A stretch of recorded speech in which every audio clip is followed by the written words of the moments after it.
Bonsoir à tous, bienvenue pour ce nouveau webinaire consacré aux jeux. Pour information, nos actions parentalité sont portées par l'UDAF de la Gironde, l'Union départementale des associations familiales, et décidées par la commission parentalité de l'UDAF, composée de parents et de grands-parents. Elles sont soutenues par le REAP de la Gironde, réseau d'écoute, d'appui et d'accompagnement des parents. Vous pouvez retrouver nos webinaires précédents sur la page YouTube de l'UDAF de la Gironde, et suivre notre actualité sur le Facebook de l'UDAF de la Gironde aussi. Le thème de ce soir, donc, dit par un enfant, ça s'intitule « Et si tu jouais avec moi pour m'aider à mieux grandir ?» Il sera présenté par Brice Ducos. Bonsoir Brice. Bonsoir. Donc, tu es ludothécaire sur la ville de Bègles et tu es membre actif de l'association Prélude. Donc, avant de commencer cette thématique, est-ce que tu peux nous présenter ton association en 2 phrases ? Bien sûr. Alors, tout d'abord, pour vous dire que pour toute réaction, le président de l'association est aussi dans le chat. Donc, du coup, il pourra éventuellement répondre à des questions ou compléter si je dis des bêtises. Voilà. Et sinon, l'association, c'est une association qui a pour but donc de promouvoir le jeu. Nos actions, elles se décomposent simplement en des actions de formation au niveau des organismes qui souhaiteraient intégrer du jeu dans leur projet, mais également aussi, on travaille sur toute la conservation du jeu en termes de patrimoine. C'est une petite association très jeune pour le moment, mais on est amené à grandir, à diversifier nos actions. Donc, pour l'instant, on n'est pas limité qu'à ça et on est ouvert surtout à tous les projets, notamment le webinaire de ce soir. Et voilà. Agnès a mis du coup le site de l'association Facebook en lien directement sur le chat. Voilà, mais on vous invite à nous liker déjà, à nous suivre et puis on partagera nos informations, nos actualités dessus. Donc, n'hésitez surtout pas à nous suivre tout simplement. Super. On commence ?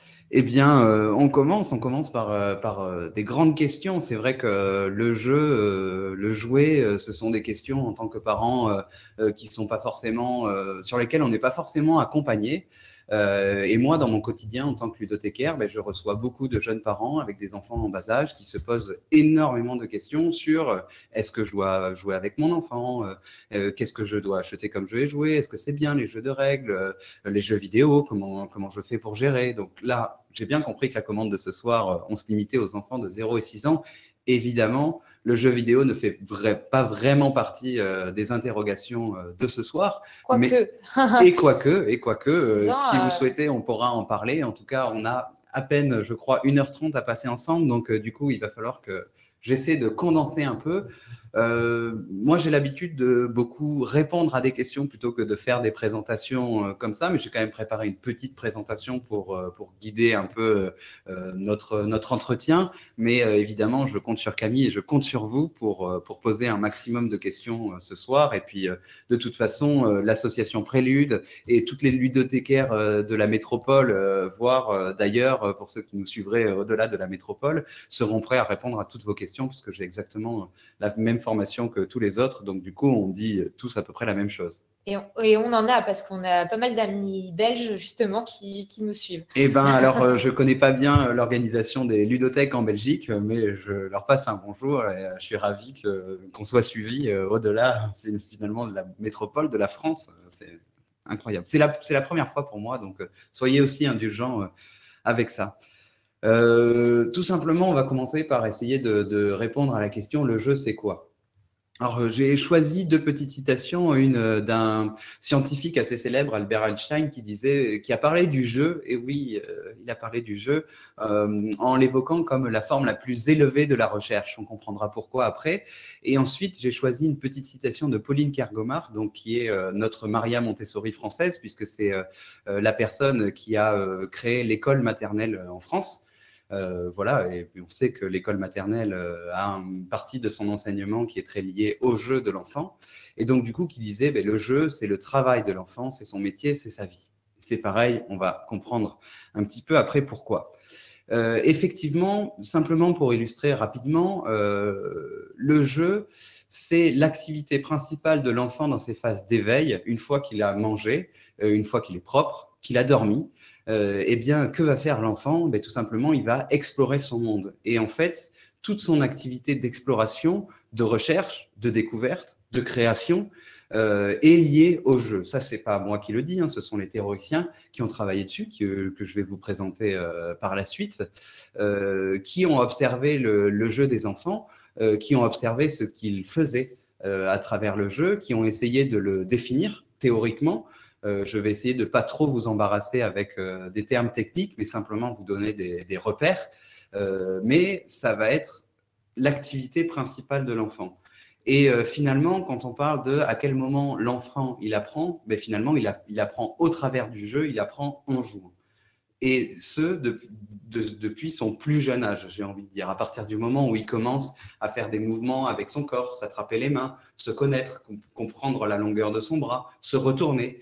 Tout ça, c'est une phase d'exploration qui est finalement très liée au jeu et que l'on va pouvoir vraiment comparer même aux jeux des enfants qui vont être dans d'autres formes de jeux. Et donc, du coup, on va voir aussi les différentes formes de jeux et à quel moment, à quel âge de la vie ils interviennent, même si le jeu, il intervient à tous les âges de la vie, même en tant qu'adulte. Et je vous invite à faire jouer vos enfants. Évidemment, je vous invite à jouer vous-même. Voilà, jouer, c'est vraiment une activité. On reste des grands enfants, de toute façon. Alors, on reste des grands joueurs. On reste des joueurs. En fait, il faut savoir, même si on extrapole un petit peu, le jeu, on peut l'observer également chez les animaux. Il va y avoir les chats, par exemple. On va beaucoup pouvoir observer le jeu des chats, par exemple, parce que c'est les animaux qu'on a sous les yeux. Mais dans toute l'espèce animale, on observe en fait des moments d'entraînement quand les animaux vont jouer à courir, vont jouer à s'attraper, etc. C'est tout simplement pour s'entraîner à des actions qu'ils répéteront plus tard dans des situations de la vraie vie. Par exemple, quand des jeunes veaux se courent après, finalement, c'est un réflexe premier qu'ils devront réappliquer en situation réelle lorsqu'il y aura un prédateur. Voilà. Et le fait de jouer, c'est un entraînement à la vraie vie. Donc, finalement, apprendre en jouant, c'est apprendre la vraie vie dans un espace qui est fictif, pour de faux et qui n'a aucune conséquence sur sa réalité. Donc, c'est un vrai terrain d'entraînement complètement sécurisé de tout danger. Voilà, on va passer à la suite parce que je commence déjà à présenter mes diapositives d'après. Voilà. Alors, pourquoi le jeu ? D'abord, le jeu, c'est pour le plaisir. Alors, on parle du jeu pour apprendre, oui, mais c'est d'abord pour se faire plaisir. C'est un espace dans lequel on se dépasse, dans lequel on se satisfait, dans lequel on se valorise aussi, dans lequel on expérimente ses compétences et on sort du jeu avec une certaine satisfaction, avec un sentiment d'accomplissement, avec le sentiment qu'on s'est dépassé peut-être, ou qu'on a mieux appris à se connaître, ou qu'on a découvert des choses qu'on ne connaissait pas, ou des compétences qu'on n'était pas capable, qu'on ne se pensait pas capable de pouvoir faire. Et en fait, tout ça, ça génère du plaisir, et ce plaisir en fait, marque les apprentissages ou les entraînements que l'on va faire. À la fin d'un jeu, on a mobilisé un certain nombre de compétences. Je vais même extrapoler. On est en train de se rendre compte avec les neurosciences, par exemple, que les jeux de mémoire participent au ralentissement des conséquences de la maladie d'Alzheimer. En fait, le fait de se mettre en jeu, le fait de se mettre en mobilisation de compétences et par une motivation qui va générer du plaisir, permet en fait d'être dans ses apprentissages, permet d'être dans ses découvertes, dans ses explorations, mais permet aussi de continuer à exercer ses capacités cognitives ou motrices. Donc le jeu, c'est essentiel et il se fait, on le fait parce qu'on ressent du plaisir à jouer. Voilà, on est motivé, on n'est pas motivé pour aller travailler, on est motivé pour jouer, très souvent. Et donc, du coup, où on est motivé pour faire une activité de loisir en général. Si on étend ça au domaine des loisirs, on fait cette activité parce que ça nous fait plaisir. Et parce que ça nous fait plaisir, on en retire forcément une expérience qui est positive. Et cette expérience positive, elle marque forcément les apprentissages ou les entraînements que l'on aura fait ou la mobilisation de compétences que l'on aura exercées. Jouer, pourquoi ? Jouer, c'est aussi un espace de plaisir. En fait, le jeu, c'est un des derniers bastions, pas de plaisir du tout, de liberté, excusez-moi. C'est un des derniers espaces de liberté que les enfants vont avoir. Quand je parle d'espace de liberté, c'est pas qu'ils soient autorisés à faire tout et n'importe quoi au travers d'un jeu, mais c'est que ils ont peut-être au travers du jeu aucun espace d'évaluation ou de contrôle de l'adulte sur le jeu de l'enfant. Lorsqu'un enfant, il va commencer à faire une construction Lego, parce qu'on en parlait tout à l'heure en off avec Camille, eh bien, il va tout simplement avoir aucune consigne sur sa façon de construire. Alors, il va expérimenter le fait que ça tienne mal, que ça tombe ou que ce soit pas dans son idéal esthétique. Mais du coup, il n'a pas à la fin une note ou une évaluation qui va valider sa construction. Ce sera lui-même qui va avoir le choix de sa façon d'appréhender sa représentation de l'espace, voilà, l'agencement des pièces, éventuellement l'agencement de couleurs, qui va choisir donc l'aspect esthétique ou l'aspect architectural qui va explorer au travers d'un jeu de construction, et on parlera des autres formes de jeu évidemment, mais du coup il a vraiment le libre choix de l'explorer de la façon dont il veut, et il n'y aura pas de contrainte qui sera apportée par un élément extérieur. Quand on n'est pas dans les Lego avec un plan à suivre. Alors, il peut se choisir de suivre un plan. C'est pas un problème, et ça reste un espace de liberté de se dire je choisis de suivre le plan. Voilà. Mais on lui a pas demandé comme consigne, ça n'est pas un exercice, on lui a pas dit tu suis le plan. C'est lui qui a éventuellement choisi de faire la construction selon le modèle qui est proposé, ou éventuellement de détourner cette construction, et on parlera beaucoup de détournement, parce que détourner, c'est aussi le propre de l'enfant. Il n'est pas bridé par toutes les connaissances qu'on lui a inculquées comme quand on est adulte, mais du coup, lui, l'enfant, il va avoir beaucoup plus de capacité à expérimenter et à explorer au travers des jeux, et ça, c'est très, très important. Que vraiment, il ait la capacité à toucher, à ressentir les textures, les matières quand ils sont tout petits et qu'ils sont dans leur stade sensorimoteur, comme dirait Piaget. Voilà, même si on sait que les théories piagétiennes sont un tout petit peu remises en question aujourd'hui parce qu'elles datent un petit peu, mais malgré tout, lorsqu'on regarde le jeu, on le regarde aussi selon ses stades parce que ça nous oriente un petit peu sur l'usage que vont faire des enfants des objets. Donc du coup, c'est intéressant que l'enfant il ait complètement la liberté de soulever un objet, de l'attraper, de le regarder, de l'observer, de le peser, parce que aussi c'est ce qu'il va faire quand il va attraper un objet, il va enregistrer le poids de l'objet. Donc ça va être important qu'il ait la capacité à attraper des objets qui soient variés. Oui, ou à le goûter aussi. À le goûter, évidemment, quand ils sont tout petits, dans le stade sensorimoteur, et le premier sens qu'ils vont développer, c'est effectivement le goût. Donc du coup, oui, il faut qu'il ait la liberté de pouvoir le goûter, cet objet. Alors c'est pour ça que dans certains jeux, il faut un petit peu se méfier, on en reparlera aussi, c'est tous les jeux qui vont être attachés à un objet, notamment ces arceaux avec les objets attachés. Les enfants sont sur le dos, ont bien les objets au-dessus d'eux, ils vont pouvoir les toucher, les manipuler, mais s'ils ne peuvent pas les attraper, les amener à la bouche, en fait, oui, il leur manque une partie de leur façon d'explorer l'objet. Oui. Voilà, donc c'est important qu'ils aient vraiment la liberté de pouvoir se saisir des objets et de s'en saisir dans tous leurs aspects, on va dire. Voilà, explorer, c'est explorer aussi leur monde, leur environnement, parce que le monde à la taille d'un enfant n'est pas le même monde regardé par l'adulte. Donc du coup, une pièce qui peut être grande pour un adulte est immense pour un enfant. Les coins ou le niveau de regard à la hauteur à laquelle sont posés les objets, forcément donne une dimension différente dans l'appréhension même de l'objet. C'est-à-dire qu'il va peut-être explorer l'objet d'une façon, et nous, de notre regard d'adulte, vu de haut, on ne l'aurait pas exploré de cette façon-là. Donc c'est intéressant de ne pas brider aussi l'enfant dans sa rencontre avec l'objet. Et voilà, il va pouvoir vraiment tout explorer, tout regarder, tout découvrir, et par lui-même. C'est intéressant de ne pas forcément lui proposer les réponses. Parce que cette libre exploration, ça va être aussi un moyen de se rencontrer soi-même, de comprendre les dimensions de son corps, d'arrêter de tomber, d'arrêter de se cogner. Voilà, et à force de se cogner, il va comprendre qu'il va falloir qu'il baisse la tête. Et puis en plus, un enfant, ça grandit vite. Donc du coup, les dimensions de son corps changent vite. Donc il a besoin de constamment les réinterroger, les réapprendre. Et c'est pour ça que les enfants, ils vont être souvent quand ils sont jeunes, dans une répétition de mouvements. Ils vont devoir explorer ou réexplorer des objets. C'est pour ça qu'on a des enfants, des fois on se dit mais pourquoi ils retournent sur des jeux pour les petits? Mais parce que tout simplement, vu de son regard de 2 ans, c'est pas le même que son regard ou ses capacités quand il avait 1 an et demi ou quand il avait 1 an. Et donc du coup, il va avoir besoin de retourner à certains objets pour se vérifier qu'il sait toujours le maîtriser ou qu'il n'a pas perdu les connaissances sur ces objets. Parce que toutes les connaissances qu'ils capitalisent, ils s'en resserrent forcément. Ou l'intérêt de l'objet, du jeu, justement, quand il y a l'arrivée d'un frère ou d'une sœur, c'est là où on ressort aussi des jeux plus jeunes. Et que le plus grand, il retourne voilà, aussi. Et il va les miens.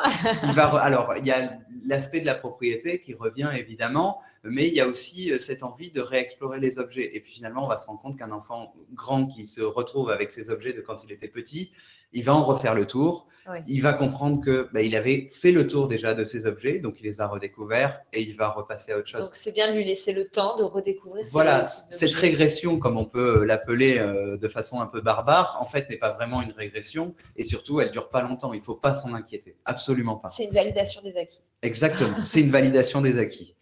Et rencontrer l'autre, tout simplement à partir du moment où il va se retrouver confronté à un petit frère dans une fratrie ou une petite sœur ou à un de ses pairs dans un espace de jeu un peu plus collectif, forcément, il va falloir travailler la gestion de l'espace. Quand il est occupé aussi par une autre personne, il va falloir partager peut-être un jeu parce que quand on joue par exemple à la dinette et qu'on est deux enfants à vouloir jouer à la dinette, est-ce que le scénario va se construire ensemble? Est-ce qu'on va s'imiter? Voilà, en tout cas, on va forcément déjà se regarder, faire attention à l'autre. Voilà, et puis en fonction de l'âge des enfants, ils vont être en capacité de construire une histoire à deux ou pas. À partir de 3-4 ans, on va commencer à voir qu'ils jouent au papa, à la maman. Aux alentours de 2 ans, ils vont plutôt se regarder, s'observer et puis du coup intégrer aussi les manipulations que fait l'autre pour venir enrichir leur propre jeu.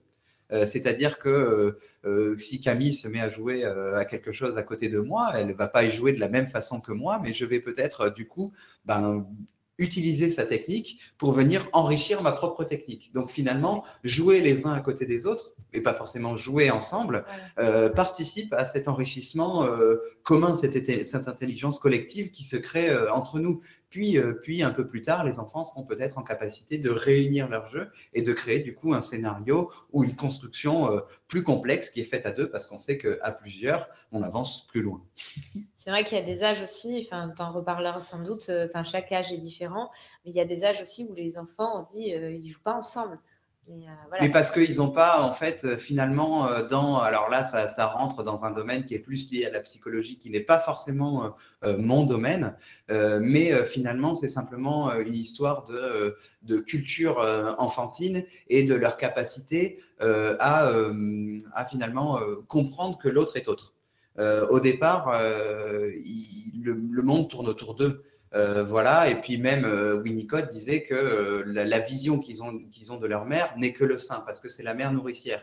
Puis petit à petit, au fur et à mesure qu'ils grandissent, ils prennent conscience que l'autre est autre et l'autre peut être comme moi. Alors, il y a du coup un âge à un moment donné, à 5 ans, où ils commencent à se poser beaucoup de questions et ils croient même que les objets, les animaux, les éléments du paysage, les montagnes, le soleil, vont aussi avoir une personnalité. Alors, et puis en plus, on utilise du vocabulaire comme le soleil se couche. Alors, les enfants pensent que le soleil, il va au lit. Se coucher, exactement. Ouais. Ils utilisent le vocabulaire, ils l'adaptent à leur capacité de compréhension finalement. Donc du coup, c'est pareil sur la question de pouvoir intégrer l'autre dans leur jeu, c'est qu'ils sont en capacité de comprendre que l'autre est autre et du coup on peut former un collectif et que le monde ne tourne plus finalement qu'autour de moi, mais qu'il y a plusieurs mondes et qui peuvent s'assembler, se percuter évidemment aussi, voilà, ça peut arriver qu'on ne soit pas d'accord dans un jeu bien évidemment, comme dans la vie en fait de tous les jours. Il faut comprendre que les enfants ils vivent la même vie que nous,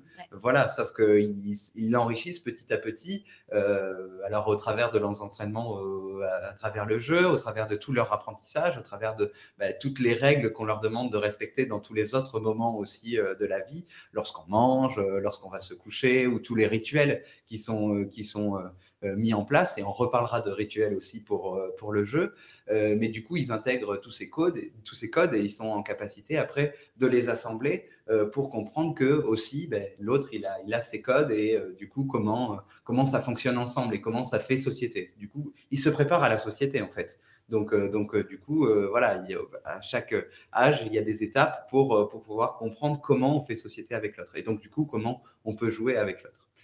Et un dernier intérêt aussi du jeu, découvrir, intégrer, accepter, éventuellement respecter des règles quand on parle du jeu de règles, en sachant que le jeu de règles n'est qu'une forme de jeu. Alors quand je parle de jeu de règles, pour vulgariser un petit peu, c'est ce qu'on appelle les jeux de société. Voilà. Mais il existe plusieurs formes de jeux, et on le verra après, qui nous permettent un petit peu de savoir à quel âge quel enfant est peut-être en capacité d'aller explorer quelle forme de jeu. Voilà. Je ne sais pas si c'est très clair ce que je viens de dire, mais en gros, voilà, pour expliquer un petit peu le fil. Oui, j'en reparlerai après de toute façon. C'est du jeu, et ça c'est donc du coup Gilles Brougère, qui est théoricien des sciences de l'éducation et responsable du département des sciences du jeu. Oui, il existe un département des sciences du jeu à Paris qui a essayé de définir et de proposer une définition actualisée, parce qu'il y en a eu d'autres un peu plus lointaines de nous, d'autres théoriciens qui ont essayé de définir le jeu. C'était des définitions qui étaient peut-être un peu datées, liées à une certaine époque. Aujourd'hui, finalement, la définition qui fait un peu plus consensus, qui est plus actuelle, c'est celle-ci. Gilles Brougère, il a essayé d'observer le jeu et d'observer le non-jeu et d'essayer de pouvoir distinguer à quel moment l'individu, alors plutôt l'enfant, puisqu'il a plutôt observé des enfants, joue, et à quel moment on ne joue pas. Et ça, c'est applicable, ce sont des critères qui sont applicables aussi aux adultes, c'est-à-dire qu'on va pouvoir parler aussi des mauvais joueurs et comprendre que si il y a un de ces critères qui est manquant dans l'attitude du joueur, et donc du coup qu'il est mauvais joueur, c'est que du coup il manque un de ces critères, et donc du coup qu'il n'est pas en train de jouer. C'est qu'il met trop d'enjeux au jeu, et qu'il voit une compétition, qu'il voit une évaluation. Alors que le jeu, c'est tout d'abord du second degré de la fiction. On sait que le jeu, c'est pour de faux. On sait que le jeu, c'est futile. On fait semblant. Et du coup, c'est très lié à un des autres critères qui est en dessous, c'est la frivolité. C'est-à-dire qu'il n'y a aucune conséquence sur sa réalité. Alors, aucune conséquence physique, c'est-à-dire qu'a priori, dans un jeu, si c'est un jeu, on ne se fait pas mal, ou on se fait peu mal, ou en tout cas, ça ne met pas en jeu ma vie. Voilà, je ne risque pas de mourir, je risque peut-être de me faire un bleu si c'est un jeu de motricité, un parcours, un jeu de grimpe, d'escalade un peu plus vertical, où effectivement je vais prendre quelques risques, mais s'il est suffisamment sécurisé, au pire, j'aurai une bosse ou un bleu à la fin du jeu, mais voilà, ça n'a pas plus de conséquences que ça n'a aucune conséquence aussi affective, c'est-à-dire que du coup, je ne subirai pas de violence affective, et ça va être aussi important à regarder. Donc, un enfant qui va se sentir en échec ou en grande difficulté au travers d'un jeu, qui va vraiment se mettre dans des états compliqués lorsqu'il perd, par exemple, c'est encore un enfant qui a besoin d'appréhender le jeu comme une fiction et comme quelque chose de frivole. Donc, il va falloir rappeler que c'est pour de faux, c'est pour faire semblant, que c'est pas grave. Voilà, ça va être sur les mots qui vont être choisis, et donc du coup peut-être l'accompagner vers d'autres formes de jeu qui minimisent peut-être le fait de gagner ou perdre, du jeu coopératif, ou alors pas du jeu de règles du tout, parce que dans le jeu coopératif on gagne ou on perd aussi, et ça peut être très frustrant. Voilà, donc gérer la frustration au travers du jeu, ça veut dire peut-être d'abord passer par d'autres formes de jeu, bien comprendre ce qu'est le jeu, que l'enfant comprenne bien ce qu'est le jeu pour pouvoir appréhender des jeux qui mettent dans des situations de frustration qu'il va falloir Donc il y a gérer. un apprentissage finalement. Mais dans le il jeu. faut apprendre à jouer. Il faut apprendre à jouer. Et le problème, c'est que finalement, et j'interromps un tout petit peu, je fais une petite parenthèse dans cette définition-là, c'est que on considère que l'activité de jouer, on considère trop souvent que c'est l'activité qu'on laisse faire à l'enfant que quand il n'a rien d'autre à faire en termes d'apprentissage ou en termes d'activité. Alors que le jeu était une activité à part entière qu'il faut appréhender de la même façon que toute autre activité. Donc, on va parler du rituel qui va permettre à l'enfant de comprendre que là, il va pouvoir jouer. Et on va parler de la fin du rituel, que là, il arrête de jouer et à ce moment-là, il repasse dans la réalité. Parce que ça va être important aussi que l'enfant, il comprenne à quel moment il passe dans l'espace de fiction, où les relations changent entre lui et son parent, par exemple. Ouais. C'est-à-dire que dans une fiction, on pourrait imaginer que l'enfant soit le papa et que le parent soit l'enfant. C'est une fiction, il n'y a pas de problème. Par contre, lorsqu'on retourne dans la réalité, il va falloir que l'enfant recomprenne que les règles de nouveau s'inversent. On est dans la réalité, je suis le parent, tu es l'enfant. Mais ils aiment bien, oui, c'est vrai que. Mais par contre, dans la fiction, on peut changer les rôles. Parce que c'est une fiction et qu'il n'y a pas de problème. Voilà. C'est important aussi, c'est un jeu lorsque le joueur a choisi qu'il allait jouer.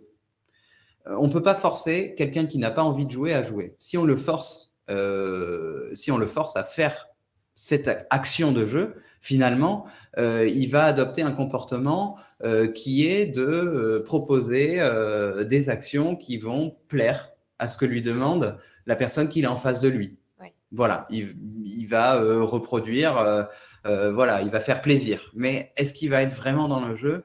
Il y a peu de chances. Et ça peut s'observer sur son investissement, sur le plaisir qu'il va ressentir, parce que le plaisir, ça se lit extrêmement facilement sur le visage d'un enfant ou sur le visage d'un adulte. Lorsqu'on commence un jeu, si on prend un tout petit peu de recul, qu'on observe, qu'on écoute, qu'on regarde aussi les expressions de visage, on va voir si l'enfant, il est en jeu. Il est en jeu parce qu'il est très concentré, déjà. Il faut savoir que la majeure partie des jeux ne génèrent pas du rire ou du fou rire. Oui. Ça va générer beaucoup plutôt des visages peut-être fermés, de la concentration. Il y a énormément de jeux, notamment chez les tout-petits, tous les jeux de manipulation, ce qu'on appelle, nous, les jeux d'exercice.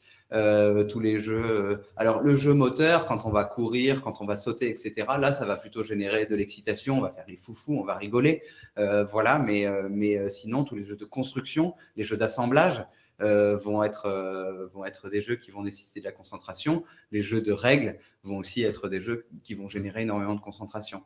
Là où on va pouvoir enregistrer des mots, des expressions, ça va être dans le jeu symbolique, lorsqu'ils vont se mettre en scène. Voilà, jouer un rôle, etc. Là, ça va être intéressant aussi de regarder qu'est-ce qu'ils jouent comme scène. Voilà. Après, je vais pondérer ce propos-là. Hein. Ça ne donne rien de l'état psychique ou psychologique de notre enfant. C'est pas parce qu'il met un bébé dans le four qu'il ferait ça dans la vraie vie ou que c'est devenu un psychopathe. Non. Voilà, il fait certainement d'autres choses dans ce jeu où il détourne le four comme peut-être un lit ou une cage ou une prison parce qu'il a envie de punir son enfant, peut-être, son poupon. Voilà, c'est possible et c'est possible de le faire dans le jeu. Voilà, mais du coup, on se rend compte que le jeu, il amène relativement peu souvent de l'amusement, donc du rire, du fou rire. Oui. Voilà, ça va être intéressant à observer. J'ai digressé un petit peu, je vais revenir sur les définitions, oui. Comme ça va laisser de la place aux questions. Il va falloir me cadrer. Hein, parce que oui, pour l'instant, il n'y a pas tant de questions, donc je pense que tu es assez clair, mais on reste sur de la théorie, donc il n'y a pas de souci, vas-y, continue. Eh bien, je continue. Donc, le jeu, il faut avoir choisi d'y jouer, et si on choisit d'y jouer, on va s'y mettre à fond. On va perdre des notions, la notion du temps, on va perdre peut-être la notion de l'espace, on va perdre la notion du bruit aussi, parce que quand on est à fond dans un jeu, on peut ne pas se rendre compte du bruit qu'on fait. Il n'y a qu'à voir les tables d'adultes qui jouent au Time's Up, par exemple. Oui. Ça génère un bruit absolument incroyable. Nous, en ludothèque, on est obligé de leur dire de se calmer aux adultes, hein, très clairement, pour que les autres jeux puissent se passer. Voilà, donc ça veut dire que ces gens-là, ils ont vraiment choisi de s'investir dans le jeu. Et donc, du coup, chez les enfants, c'est pareil. Un enfant, s'il a choisi de jouer, il va s'investir à fond dans le jeu. Et c'est là qu'on va pouvoir aussi casser un peu cette image-là qu'on a du temps de concentration des enfants. S'ils ont vraiment choisi de se mettre dans un jeu en particulier, un enfant, il a un temps de concentration qui va au-delà des 10, 20, oui. 15, 20 minutes, il peut jouer des heures, il n'y a pas de problème. S'il a vraiment choisi de s'y investir. Puis, au bout d'un moment, il va en sortir du jeu, puisqu'il va y avoir une certaine fatigue, il va avoir faim, on va s'approcher d'un moment de repas ou d'un moment de couchage. Donc, du coup, on va le sortir peut-être de l'état où il était dans le jeu. Si on s'approche de lui, peut-être que ça… Alors, ça c'est clair qu'on va parler de la posture de l'adulte, si on intervient ou pas dans le jeu, et notamment de ces petites choses-là magnifiques qui servent à prendre des photos absolument délicieuses de nos enfants quand ils sont costumés. Attention, parce que les enfants ont peut-être pris trop l'habitude de poser. Donc, du coup, de se sortir du jeu, répondre à la demande de l'adulte en faisant le sourire, mais du coup, ça peut casser un petit peu des fois le scénario.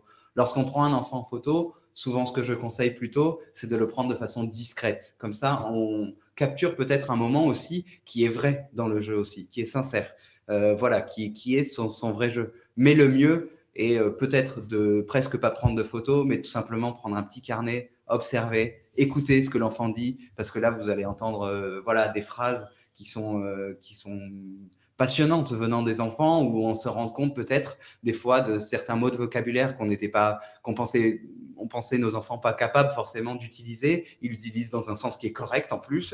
Enfin voilà, on va comprendre les compétences, les aptitudes qui sont en train de se développer au travers du jeu en les observant, C'est intéressant ce que tu dis au niveau du carnet, parce que c'est vrai je pense qu'il y a beaucoup de parents qui nous suivent, qui ont aussi ce livre de naissance là qu'on essaye de remplir et qu'au final on remplit pas.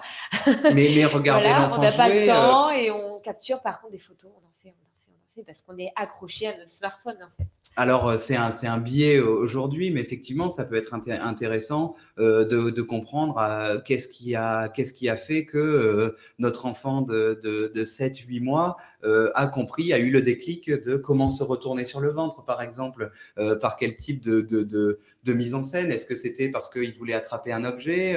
Est-ce que c'était parce qu'il voulait voir quelque chose qui était derrière lui? Ouais. Et quand on est sur le dos, des fois, finalement, voir derrière lui, c'est tourner la tête, c'est passer l'épaule, paf, c'est se retourner. Ça, c'est des moments qui sont un petit peu magiques, qui sont aussi magiques que les premiers pas. Et donc, du coup, à quel moment ils sont intervenus ces premiers pas? À quel moment il s'est levé pour la première fois? Est-ce qu'on lui avait mis un tabouret à côté? Donc, la question de l'aménagement, elle va être aussi essentielle sur l'environnement des tout-petits pour les autoriser, ou des fois aussi pour cadrer un petit peu le jeu, parce qu'on n'a pas envie qu'il ouvre tous les placards quand il a compris comment ouvrir le premier placard. Voilà, va falloir aussi surveiller un petit peu le jeu de l'enfant. Et c'est une première réponse du coup que je pense que tu apportes aux parents, c'est être dans le moment, en fait, l'observation du jeu de l'enfant sans le couper, voilà, juste en l'observant parce que c'est magique, que ça passe très très vite et que du coup, il faut mieux savourer. Et en plus que les apprentissages autour de ces explorations-là, quand ils sont tout petits, ça avance très très vite. Il faut savoir qu'un enfant à 1 an, il marche. Donc, du coup, 1 an, souvenez-vous de votre dernière année, de cette année 2020 ou de cette année 2020 qui est passée très vite. Voilà, c'est 1 an, quoi. Et au bout d'1 an, notre enfant, il est passé de l'état de nourrisson à l'état de je marche et j'explore le monde par moi-même, voire je cours pour certains. Voilà, donc faut pas rater tous ces moments-là. Le 0-1 an, c'est là où l'enfant il capitalise un maximum d'informations pour passer de coucher à debout, et puis le monde change complètement entre coucher et debout. Entre je peux observer qu'au-dessus de moi et 0-2 ans, parce que mais bien sûr, ils ont mais même plus loin, parce que quand on parle avec un enfant de 5-6 ans qui commence à comprendre comment fonctionne le monde, qui commence à avoir des questionnements, il faut pas hésiter à rentrer dans la conversation avec lui, à répondre à ses questions, essayer de lui expliquer. Et l'enfant, en fait, il enregistre les informations et il faut pas essayer d'être tabou ou de pas se lancer dans des explications compliquées. Les enfants, ils comprennent. Il n'y a pas de souci. Les enfants, ils ont. Oui, et ils comprennent aussi quand on leur dit, je sais pas, je vais chercher. Par exemple, on peut aussi avouer ses faiblesses et dire, écoute, je vais chercher la prochaine fois, j'aurai peut-être la réponse. Voilà, où on va essayer de la trouver ensemble, la réponse. Pourquoi pas? C'est aussi intéressant de construire avec lui les réponses, mais bien sûr, du jeu d'exploration, voilà, tout autre. Pour finir sur la définition, parce que c'est comme ça qui nous intéresse, et je récapitule un peu, le jeu c'est pour de faux, on a choisi de jouer, il n'y a pas de conséquences sur la réalité, le jeu c'est incertain, on ne sait pas ce qui va se passer dans n'importe quel jeu. C'est-à-dire qu'un enfant qui va passer son temps à lâcher un crayon derrière un radiateur, par exemple, à effet de répétition, ne sait pas quel bruit ça va faire, comment le crayon, est-ce qu'il va tomber debout ou couché. Un jeu de règles, quand on commence la partie, heureusement qu'on ne sait pas qui c'est qui va gagner à la fin, même si quand on joue avec Maxime des Nomades du jeu, on sait que c'est Maxime des Nomades du jeu qui va gagner. Voilà, par exemple, Camille me disait. Et enfin, un jeu, il a toujours une règle. Une règle, ça peut être une règle qui est imposée sur le jeu dans un jeu de règles. Voilà, c'est une norme sociale que on se pose et qu'on choisit de tous accepter pour que le jeu se passe bien et qu'il n'y ait pas de triche éventuellement, et donc du coup pas de frustration liée au détournement de la règle, comme ce jeu absolument atroce qui est le Uno. Non, c'est pas un jeu atroce, mais il y a une règle au Uno, sachez-le, il y a une seule règle. Voilà, il n'y en a pas 10 000, il y en a une. Voilà, mais personne ne la connaît. Mais personne ne la connaît, il est extrêmement détourné, et donc du coup, en fonction avec qui on joue, c'est très important de se remettre d'accord sur la règle du Uno pour que le jeu se passe bien, sinon il génère beaucoup de frustration. Bref, la règle, ça peut être une règle aussi que l'on se pose à soi-même. Par exemple, lorsqu'on commence un puzzle, la règle, ça peut être je me mets pour défi de le finir. Et ça, c'est une règle. Finalement, la règle de mon puzzle, c'est de dire que je vais prendre toutes les pièces, je vais les assembler, et à la fin, ça va constituer l'image complète. La règle dans un jeu symbolique, ça veut être, par exemple, on se met d'accord au départ, si on joue à plusieurs, je serai le voleur et tu serais le policier. Voilà, ça, c'est une règle aussi. Donc, c'est des règles qui peuvent émerger en cours de jeu. Mais elle est finalement toujours existante. La règle, quand on joue au Capla, c'est « et si je faisais la tour la plus haute ?» par exemple. Ou et si je reproduisais cette construction de Lego qui est affichée sur le catalogue? Et si j'allais attraper cet objet, donc du coup, je marque mon intention par cette règle, je me fixe ce défi d'aller attraper l'objet qui est finalement un tout petit peu loin de moi pour me le rapprocher, pour le saisir, pour l'explorer, etc. Et si je le mettais à la bouche, quand on est tout petit. Voilà un petit peu. Et donc, du coup, s'il manque un de ces critères dans l'attitude du joueur, on peut se poser la question, mais qu'est-ce qu'il fait comme activité, finalement? Mais lesquels jeux? Et c'est là qu'on passe effectivement aux différents types de jeux. J'espère que je ne suis pas trop long, qu'on reste un petit peu dans le timing qu'on s'est Non, mais il n'y a pas de souci. imposé. Mais vraiment, vous avez la liberté de poser des questions, allez-y. Donc, Roland de Fillon a coécrit un livre, donc c'est une psychopédagogue québécoise qui a travaillé sur la classification des jeux et jouets. Alors moi, je propose celle-ci parce qu'elle nous intéresse dans l'approche du joueur, mais il en existe d'autres. Il en existe d'autres qui sont tout aussi pertinentes. Le call, par exemple, classification des objets ludiques, voilà, mais qui vont être plus ou moins techniques, et notamment Ezar est très technique, rentre très très loin dans les détails. Donc si ça vous intéresse, faudra pas hésiter à regarder un peu de quoi ça parle, le tableau sous 5 facettes, etc. Mais c'est très technique. Moi, je vais m'attacher qu'aux premiers aspects, classifiés déjà en grandes catégories. Et là, c'est un petit peu reprendre finalement les stades de développement selon Piaget. Donc, il y a 4 grandes catégories de jeux. La classification s'appelle ESAR, E-S-A-R, pour exercice, symbolique, assemblage, règle. Première forme de jeu que les enfants pratiquent, ça va être tout ce qui est jeu d'exercice, c'est-à-dire sensoriel et moteur répété. C'est très souvent répété, j'en parlais tout à l'heure, pour le plaisir des effets produits et ou des résultats immédiats. Typiquement, donc le jeu qu'on voit ici, c'est un jeu de boutons. D'accord, je vais appuyer sur un bouton, ça va déclencher ce petit dinosaure qui sort de l'œuf. Il en existe des formes diverses et variées de jeux de boutons comme ça, mais en jeu comme ça de motricité, il y en a plein. Il y a tout ce qui est cascade de voiture, il y a tout ce qui est petits anneaux qui font du bruit, hochets, voilà, par exemple, boîte à musique, etc. etc.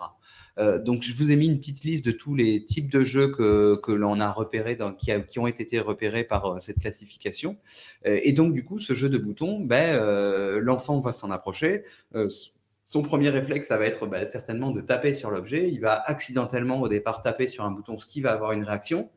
Il va comprendre que du coup, son action a un effet sur le jeu. Et éventuellement, il va du coup décliner son action sur les autres modules de ce jeu. Comprendre que du coup, c'est pas en tapant qu'on fait sortir les autres dinosaures, mais du coup, il va peut-être saisir, tourner, puisqu'il va avoir un effet, puis pencher, etc. Et il aura appris à du coup allumer toutes les lampes de la maison, puisque après, c'est ça un exercice que l'on réutilise pour tous les jours aujourd'hui pour allumer les lampes de chez nous, puisque ça va être des boutons à poussoir, simplement appuyer, tourner quand c'est un minuteur, j'en sais rien, basculer quand c'est un petit levier, voilà. Donc voilà, en fait, et là on comprend bien que tous ces jeux de motricité, donc jeux sensoriels, c'est tout ce qui a trait au sens. Donc là, ça va être des jeux de texture, ça va être des jeux visuels, ça va être des jeux sonores, ou tout ce qui a trait à la motricité. Toutes ces données-là que l'on fait au travers de la manipulation de ces objets-là, on les capitalise pour nous servir dans notre vie d'adulte. Mais comme quoi on les manipule pas assez quand on est jeune, c'est que nous-mêmes, en tant qu'adultes, on ne sait jamais dans quel sens introduire une clé USB dans un ordinateur et on se trompe toujours de sens. C'est exactement un jeu finalement de manipulation, de motricité, de tout simplement emboîter deux objets l'un dans l'autre. Donc, du coup, même nous, en tant qu'adultes, ça vaudrait le coup des fois de repasser sur des boîtes à formes. Voilà, parce que voilà, je dois rapprocher le micro. Non, je tape. Excusez-moi, je tape. On me dit dans l'oreillette. Je m'investis un peu trop dans ce webinaire. Deuxième forme de jeu qui va apparaître plus aux alentours de 2 ans quand les enfants finalement commencent à construire leur intelligence symbolique dans le stade de Piaget qui est appelé le stade préopératoire, du coup où l'enfant commence… Alors, tu parles de Piaget. Comment tu l'écris? Parce que je pense que… P-I-A-G-E-T. Jean Piaget. Jean Piaget, d'accord. Voilà. Après, c'est des théories qu'il a exposées dans les années 70, oui. années 60, années 70, Oui, qui c'est sont pour ça que tu disais un peu réactualisées. d'IOS. Alors, elles sont un petit peu remises en question aujourd'hui parce que lui, il a établi en fait un développement par un système d'escalier, c'est-à-dire qu'à partir du moment où j'ai pas acquis une compétence, je peux pas passer au stade supérieur. Aujourd'hui, d'autres théoriciens ont plutôt démontré que le développement va se faire plutôt en étoile en fonction des situations que l'on aurait rencontrées. Il y a des enfants qui vont être plutôt moteurs et c'est pas parce qu'ils sont uniquement moteurs qu'ils vont pas pouvoir avoir développé une certaine intelligence symbolique et sans avoir trop développé, par exemple, leur éveil sensoriel, par exemple. Ouais, mais c'est ce qu'on retrouve aussi maintenant au maternel, c'est un livret de réussite où en fait il n'y a pas d'âge, on laisse les 3 ans de maternelle pour voir que l'enfant remplit. Développer un maximum voilà. de compétences Mais et de c'est pas capacités à parce que s'adapter à son environnement. exactement, c'est pas parce qu'il l'a pas à la première année qu'il l'aura pas à la deuxième ou la troisième année. Voilà, ça laisse Exactement. le temps de. Voilà. Exactement, mais comme l'apparition du langage, on a des enfants qui vont peut-être mettre un petit peu de temps à se mettre à parler. Après, c'est plutôt quelque chose qui est lié à la psychologie, voilà. Donc, du coup, pourquoi est-ce qu'il n'est pas assez sûr de lui pour parler, etc. Est-ce qu'il n'a pas l'espace pour parler parce qu'il est dans une fratrie? Est-ce qu'il y a l'apparition d'un petit frère? Bon, voilà, il y a tout un tas d'événements qui peuvent un peu bloquer le fait qu'ils se mettent à s'exprimer oralement. Cependant, ça ne veut pas dire qu'il n'a pas acquis du vocabulaire. Voilà. Et donc, du coup, le jeu symbolique, c'est effectivement un jeu qui apparaît à partir du moment où l'enfant est capable de se représenter un objet dans sa tête. Voilà. Et donc, de se représenter l'usage d'un objet. C'est tout ce qui est jeu de faire semblant, imiter les objets, les autres, jouer des rôles, créer des scénarios, représenter la réalité au moyen d'images ou de symboles. Sachez que dessiner, c'est un jeu. C'est un jeu de représentation graphique, de production graphique même plus exactement. On joue par rapport à ses compétences avec les formes, les couleurs, pour essayer de représenter quelque chose et dire cette grosse patate que j'ai dessinée, en général ils ne disent pas grosse patate, c'est maman. Voilà, par exemple. Voilà, mais il y a aussi donc jeu de rôle. Jeu de rôle, ça va être là où l'enfant va jouer un rôle lui-même. Donc souvent, ça va être la dinette, ça va être le bébé, ça va être des jeux autour des métiers, ça va être les costumes, voilà, là où c'est lui-même qui joue le rôle. Jeu de mise en scène. Alors là, c'est une attitude complètement schizophrène où l'enfant est capable de jouer plusieurs rôles à la fois. Alors ça va apparaître un tout petit peu plus tard, mais ça va être tout ce qui est petits univers, par exemple les voitures, ça va être les Playmobil, hein, typiquement, voilà, tout ce qui est petit univers où il met en scène, il est capable de jouer, bonjour, et toi, bonjour, comment ça va, etc. Il s'imagine les voix, les attitudes de plusieurs personnages à la fois. Donc c'est très très intelligent comme jeu, voilà, évidemment, et ça lui permet effectivement de reproduire des situations, en plus, surtout quand il joue seul. Voilà, le jeu de rôle, ça va plus faciliter l'intégration d'un autre joueur, parce qu'on va jouer au restaurant, parce qu'on va jouer au papa à la maman, donc il va y avoir plusieurs rôles. Le jeu du papa à la maman revient souvent. Le jeu du papa à la maman revient très souvent. Mais c'est ce qu'ils observent finalement tous les jours. Oui, et puis c'est surtout que finalement, c'est un jeu qui est facile à mettre en place, mais on pourrait imaginer en tant qu'adulte, en tant que parent, aider l'enfant, accompagner l'enfant à mettre en place d'autres scénarios. C'est-à-dire qu'on n'est pas obligé de jouer quand on a une dinette qu'à faire à manger à la maison. Des cuisines, il y en a aussi dans les restaurants. Et donc, du coup, on pourrait tout à fait imaginer mettre en scène tout un restaurant. Et à ce moment-là, on a une table pour manger, on a des petites cartes, on a de quoi choisir ses aliments. Et il y a plusieurs aliments à cuisiner. Et à ce moment-là, on initie peut-être un autre scénario que l'enfant aurait rencontré ou rencontrera et qu'il aura aussi besoin de rejouer. Parce que jouer, ça a aussi cet effet-là. C'est finalement rejouer la réalité de ce qu'on a vu pour mieux l'appréhender. Et donc, du coup, là, je vais partir sur un sujet, des fois, qui pose beaucoup de questions, c'est « mais pourquoi mon enfant joue à la guerre ?» Mais finalement, jouer à la guerre, c'est aussi appréhender le fait de la violence, en fait. Qu'est-ce que ça signifie? Qu'est-ce que ça signifie tuer? Tuer, c'est se supprimer un partenaire de jeu. Si on autorise son enfant à jouer à la guerre, à tuer ses partenaires de jeu, les partenaires de jeu, au bout d'un moment, ils vont en avoir marre d'être morts et ils vont arrêter de jouer. Donc, du coup, l'enfant se retrouvera seul dans son jeu. Et donc, du coup, tuer, ça devient nul, même dans le jeu. Voilà. Ben non, c'est pas très intéressant. Voilà, mais du coup, enfin, tout simplement, l'enfant, il est aussi dans l'évacuation de certains sentiments, de certaines émotions au travers du jeu, et l'autoriser finalement à appréhender tout ça au travers d'un jeu, c'est aussi l'aider à mieux les extérioriser, mieux les comprendre peut-être, se les approprier, y réfléchir aussi dessus, parce qu'après un jeu, après une séance de jeu, on peut être dans la discussion avec son enfant en débriefing et dire alors à quoi tu as joué, qu'est-ce qui s'est passé dans ce scénario, ah bon et pourquoi, voilà, et pourquoi vous êtes le papa et la maman ils se sont séparés, et puis il va peut-être raconter du coup faire des parallèles avec sa réalité, et ça va être aussi un moyen d'aborder peut-être certaines questions qui peuvent être un peu compliquées à aborder par moment. Ouais, c'est vrai qu'on pourrait débriefer parce que je pense qu'en revenant pour le jeu de guerre, les parents se sentent souvent démunis parce qu'on voilà, On comprend pas. on comprend pas d'où ça On sort. on comprend pas d'où ça sort, mais ça sort peut-être de l'école, ça sort peut-être des discussions qu'il a entendues. Un enfant, ça enregistre tout, ça sort peut-être de la télé. Attention, hein, les actualités, elles nous montrent hein, des images de guerre, elles nous montrent de la violence. Ben, l'enfant, forcément, il a besoin de rejouer de la violence. Et alors, dans les violences, il y a pas que la violence de la guerre. Il peut y avoir la violence de la mort, et ce serait pas du tout inquiétant qu'un enfant qui serait confronté à la perte de plusieurs proches sur un temps rapproché, ben, joue à enterrer son poupon ou joue à être mort. Voilà, c'est absolument pas grave parce que ce qui se passe dans le jeu, de toute façon, on sait que c'est de la fiction et si l'enfant a bien compris que c'était de la fiction, ça reste de la fiction. Il n'y a aucun problème et c'est frivole, ça n'aura pas de conséquences sur sa réalité, il ne sera pas vraiment mort. Par contre, il a besoin peut-être d'appréhender, de trouver la limite ou les questions que cela pose, quoi. Donc de jouer à être triste, de jouer à être en colère, de jouer à pleurer, de jouer à rire. Il a besoin de jouer à tout ça. Et c'est pas parce qu'un enfant joue à être triste qu'il faut s'inquiéter de sa santé psychique. Ouais. Voilà, parce qu'il joue. Parce qu'il joue. Par contre, il faut bien essayer de comprendre ou de lui poser la question est-ce que c'est pour jouer, tout va bien, Oui. si on l'entend crier. Si vraiment compris que voilà. c'était le jeu. C'est pour ça que ça va être important aussi d'être jamais loin du jeu des enfants.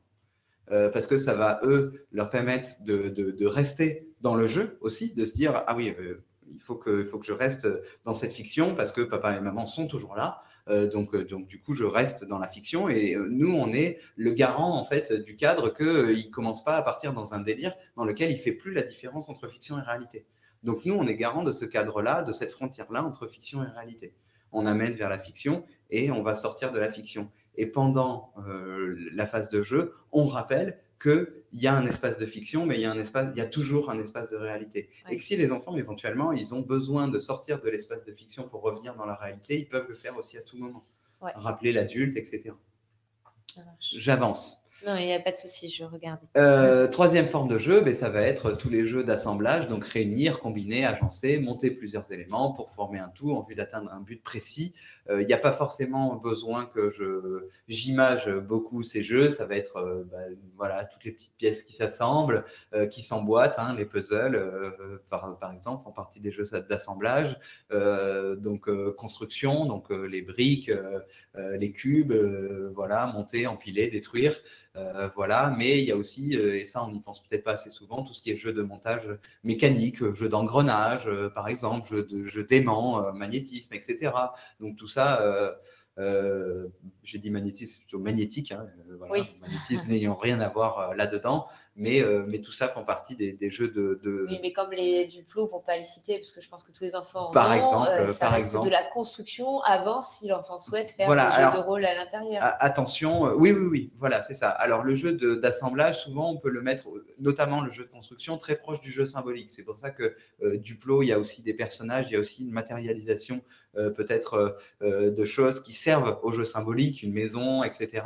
Mais finalement, à l'âge où les enfants jouent au Duplo, ils vont plutôt jouer à du jeu symbolique. Dès qu'ils vont passer dans la construction, ils vont plutôt passer aux petits Lego, en fait, donc aux Lego classiques, on va dire, qui vont donner des perspectives en termes de construction qui sont plus riches.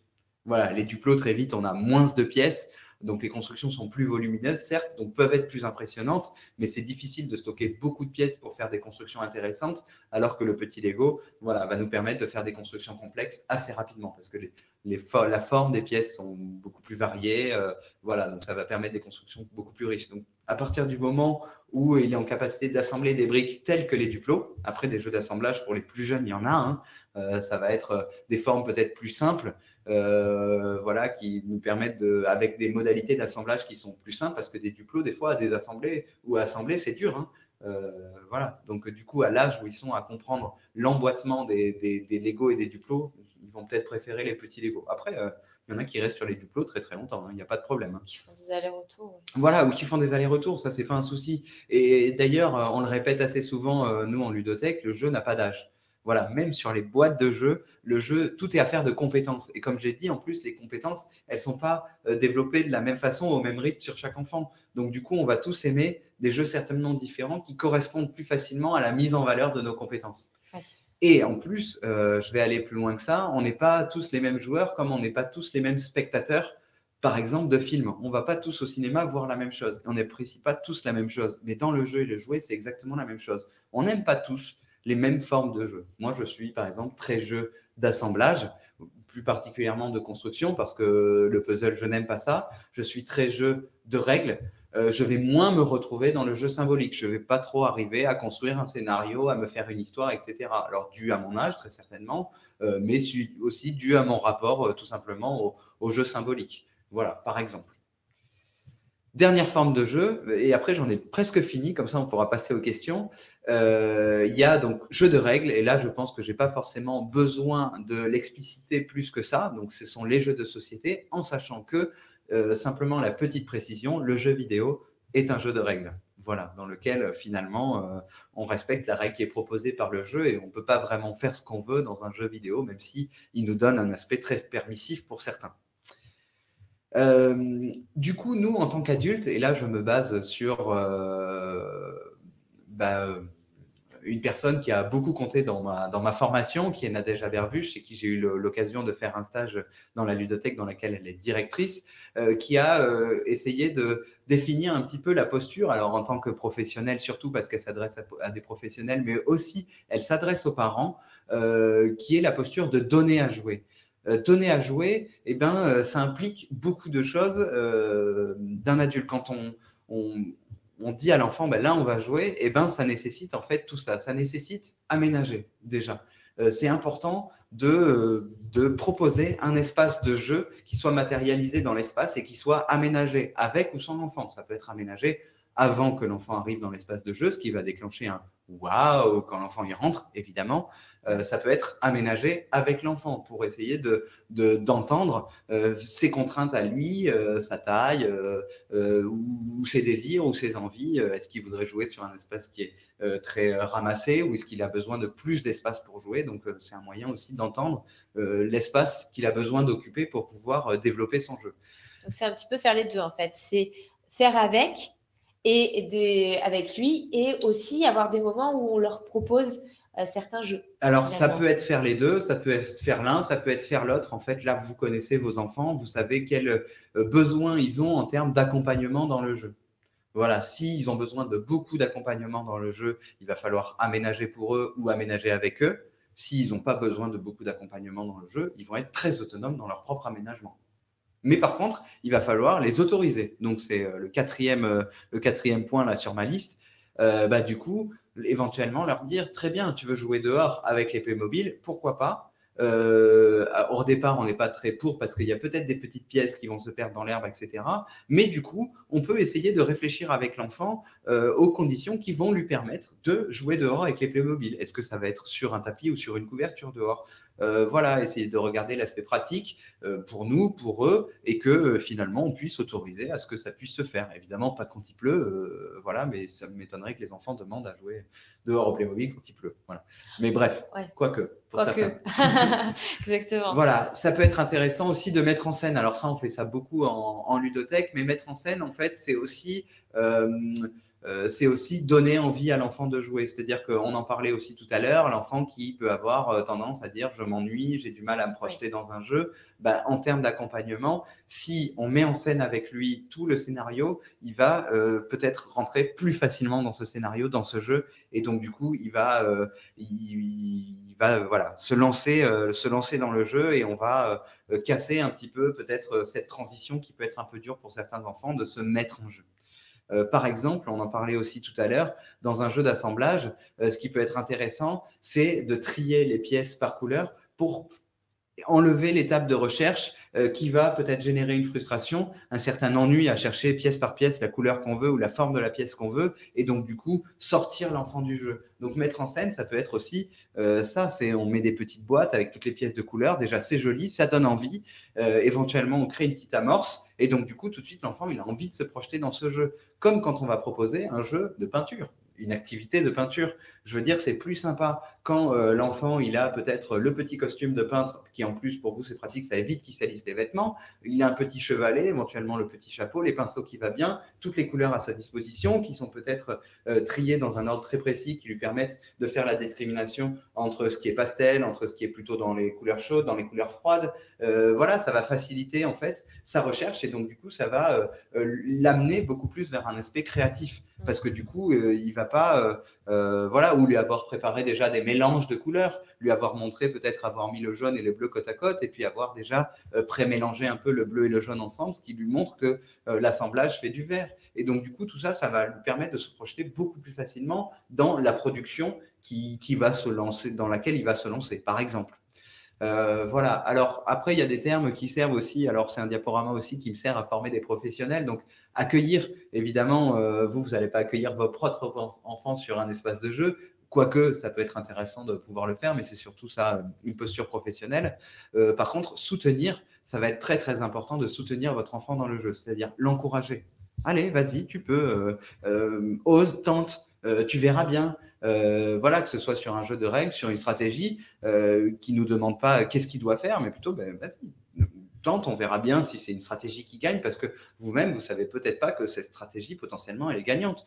Sur un jeu, quand les enfants, ils sont tout petits, tout petits, et alors aujourd'hui, le grand drame, c'est les masques, c'est que les tout petits, lorsqu'ils vont faire leur exploration, ils vont quand même s'assurer suffisamment souvent que le parent ou l'adulte référent est à côté de lui, éventuellement, valide ses actions. Donc, il va attraper quelque chose, ça peut être intéressant de le regarder et d'avoir un sourire un peu appuyé ou un bravo, c'est bien, pour qu'il sente qu'il est encouragé à se déplacer, à bouger, etc.